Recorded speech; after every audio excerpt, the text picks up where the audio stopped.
Good day and welcome back to the Vitality Project. I'm Dr. Bob and I'm happy for you to join me. Thank you. Thank you for being with me here as we continue to unpack resources for resilience. In our most recent post, we made mention of an earlier exercise in which we introduced this idea of bubble mapping. Before we went any further into that, we took a step back together here. And what we did is we listed what it has been in our lives that keeps us shackled or imprisoned. Do you remember we talked about how it is that addiction equals enslavement, even in its etymological roots? Furthermore, we took a moment or two to reflect on how good it feels to imagine being free of those enslavements. We are allowed ourselves literally to breathe by virtue of mindfulness of the breath, to breathe into that inspiring feeling that comes with imagining that we could be less encumbered by our addictions. And so we savored that for a few minutes. How did it go for you? I'm curious. For today, what I'd like to do is go back to where we were before with that previous bubble map. I had you take a recent stressful situation. I had you make an emotion map where you wrote down the stressful situation inside a circle, wrote down your thoughts outside the circle, and after you broke down all of these automatic thoughts that were associated with the stressful situation, I asked you to take the most troubling of those thoughts and to do a deep dive, to microanalyze that thought, especially for any inner requirements that you might have linked to that. And by requirements, which we've talked about any number of times here, we're talking about the expectations that we place on inner and outer reality to be thus and so or else. And so that's what I asked you to take a look at.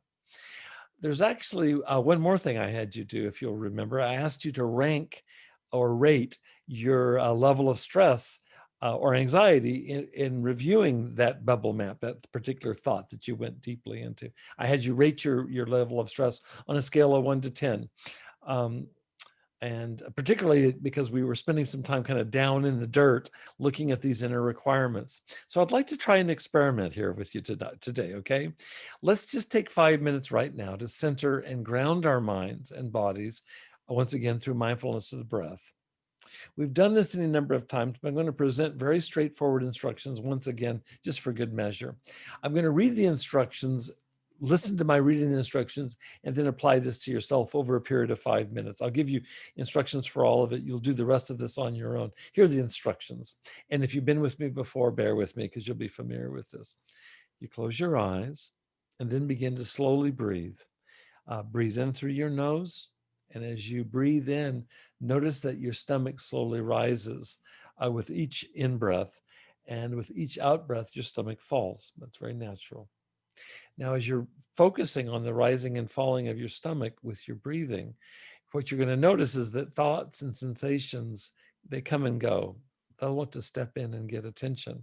What I'd like you to do is see if you can re-anchor your attention back in the rising and falling of your stomach. So just gently return your attention when you get distracted by a thought, let's say, return it to each mindful breath. Okay, that's the instructions. You do that for 5 minutes.